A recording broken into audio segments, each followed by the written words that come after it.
Welcome student. आज मैं पढ़ाऊंगी आप लोग को पाठ 10 वैद्य जी का नया उपचार। वैद्य जी का नया उपचार। तो आइए सबसे पहले देखते हैं पाठ प्रवेश में क्या लिखा हुआ है और इसको पढ़ते हैं। आप लोग ध्यान दीजिएगा। भोजन ही आवश्यक नहीं होता है, भोजन ही आवश्यक नहीं होता है, बल्कि भोजन के साथ साथ शारीरिक परिश्रम करना भी आवश्यक होता है। प्रस्तुत पाठ में यही बताया गया है कि केवल पौष्टिक भोजन करने से तथा किसी भी प्रकार का शारीरिक श्रम नहीं करने से व्यक्ति किसी प्रकार का बिना कई रोग के भी रोगी बन जाता है। एक नगर में एक सेठ जी रहते थे। उनका नाम अमीर चंद था। अपने नाम के अनुसार ही वे बहुत अमीर थे। उनके पास काफ़ी सारा धन था, बहुत सी चल अंचल संपत्ति थी।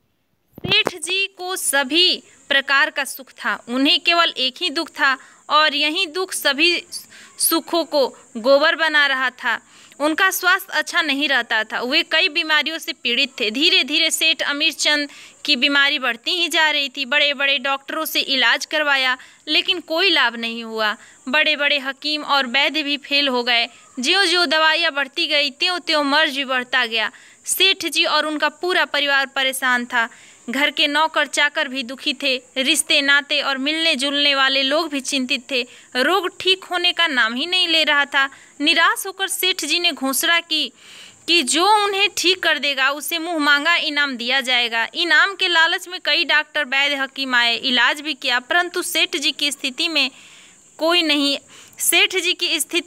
आया। उनकी दशा ज्यों की त्यों बनी रही। एक दिन सवेरे सवेरे एक बूढ़ा वैद्य सेठ जी के पास आया। उनकी नब्ज देखी, उनके शरीर का अच्छी तरह परीक्षण किया, फिर अलग जाकर नौकरों से बात की, घर के सभी लोगों से चुपचाप कुछ पूछा। फिर वैद्य जी ने सेठ अमीर चंद से मुस्कुराते हुए बोले, सेठ जी, आपके पास इतनी दौलत है, फिर भी लगता है कि आप खाने पीने में काफ़ी कंजूसी करते हैं। सेठ जी चौंकते हुए बोले, खाने पीने में कंजूसी? वो भला कैसे?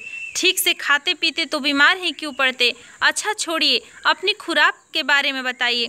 खुराक तो मैं ठीक ठाक ही लेता हूँ। सवेरे खास्ता, कचौड़ी, पकौड़े, 1 कटोरी मलाई, 1 कटोरा हलवा, कुछ सूखे मेवे और 1 लोटा दूध नाश्ते में तथा दोपहर को। रुकिए, इतना सुनते ही मेरे मुंह में पानी आने लगा। दोपहर और रात की खुराक इससे 2-3 गुनी तो होगी ही। वैद्य जी बीच में ही बोल पड़े, आपका अनुमान बिल्कुल सही है। पराठे और पूरी तो मुझे बहुत पसंद है, डटकर खाता हूँ, फिर भी समझ नहीं आ रहा है कि चलते चलते मेरा दम क्यों फूलने लगता है। सेठ जी बोले, सब ठीक हो जाएगा, पर उपचार शुरू करने से पहले मैं कुछ बातें साफ साफ बता देना चाहता हूँ।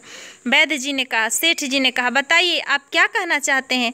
वैद्य जी ने कहा कि अच्छी तरह सोच लीजिएगा, मेरे उपचार पर आप नाराज तो नहीं होंगे। उपचार किसी सुनसान स्थान पर किया जाएगा। सेठ जी बोले, पर भला मैं उपचार से नाराज क्यों होऊंगा? शहर से बाहर, आबादी से दूर मेरी कोठी है। आप वहाँ कल सवेरे से ही उपचार शुरू कर सकते हैं। फिर वैद्य जी ने अपने सहायक को अलग ले जाकर उपचार के बारे में समझाया, फिर वहाँ से चले गए। वैद्य जी समय के पाबंद थे। वे अगले दिन सुबह होते ही सेठ जी के यहाँ पहुँच गए। उनका सहायक 2 घंटे पहले ही उपचार की तैयारी करने के लिए उस सुनसान कोठी पर पहुँच गया था। वैद्य जी सुनसान कोठी तक पैदल टहलते हुए जाना चाहते थे, लेकिन सेठ जी नहीं माने। वे हाथ नचाते हुए बोले, उस कोठी तक पैदल जाएंगे? 4 कदम चलते ही मेरा दम फूलने लगता है। इतनी दूर तक पैदल हरगिज नहीं चल पाऊंगा। घर पर कई गाड़ियां हैं, ये कब काम आएगी? गाड़ी से चलते हैं, जल्दी पहुंच जाएंगे। वैद्य जी मुस्कुराए, परंतु उन्होंने पैदल चलने की अधिक जिद न की। दोनों गाड़ी में बैठकर सुनसान कोठी पर जा पहुंचे। वैद्य जी ने वहां पहुंचते ही अपने सहायक से पूछा, उपचार की सभी तैयारियां हो गई हैं? सहायक ने स्वीकृति में सिर हिलाया और एक बाहरी कमरे की ओर संकेत किया। आगे आगे सेठ जी और पीछे पीछे वैद्य जी उस निश्चित कमरे की ओर चल पड़े। कमरे के बाहर सेठ जी के जूते उतरवा दिए गए और नंगे पैर सेठ जी से जैसे ही उस कमरे में घुसे, वैद्य जी ने फुर्ती से बाहर से दरवाज़ा बंद कर दिया। अब सेठ जी कमरे के अंदर और वैद्य जी बाहर। अंदर घुसते ही सेठ जी को न जाने क्या हुए, जोर जोर से चिल्लाने और उछलने कूदने लगे। बात यह थी कि कमरे की फर्श गर्म तवे के समान तप रही थी। उस पर नंगे पैर रखे नहीं जा रहे थे। स्थिति यह थी कि कमरा बंद, फर्श तपती हुई पैर नंगे। अब सेठ जी उछलने कूदने के अलावा कर भी क्या सकते थे। वैद्य जी कमरे के बाहर थे। उन पर सेठ जी के चीखने चिल्लाने का कोई असर नहीं हो रहा था। उल्टे वे मंद मंद मुस्कुरा रहे थे। उन्होंने गाड़ी के चालक को भी 2 घंटे बाद आने की बात कहकर लौटा दिया था। वहाँ दूर दूर तक कोई आदमी नहीं था। फिर सेठ जी का चिल्लाना कौन सुनता। उनके मोटे थुल शरीर का उछलना कूदना उस समय कोई देख पाता तो अपनी हंसी नहीं रोक सकता। कोई शरारती बच्चा उन्हें देखता तो उसे बहुत मज़ा आता। सेठ जी थक कर चूर हो गए, शरीर पसीने से लथपथ हो गया। वे लगभग आधे घंटे तक इसी तेज गति से उछलते कूदते रहे। जैसे जैसे फर्श की तपन कम होती गई वैसे वैसे सेठ जी के उछलने कूदने की गति भी उसी हिसाब से धीमी पड़ती गई। सेठ जी वैद्य जी को जी भर कोस रहे थे, गालियां बक रहे थे, लेकिन कमरे के बाहर खड़े वैद्य जी पूरे बहरे बने हुए थे। पूरे 1 घंटे बाद वैद्य जी ने उस कमरे का दरवाज़ा खोला।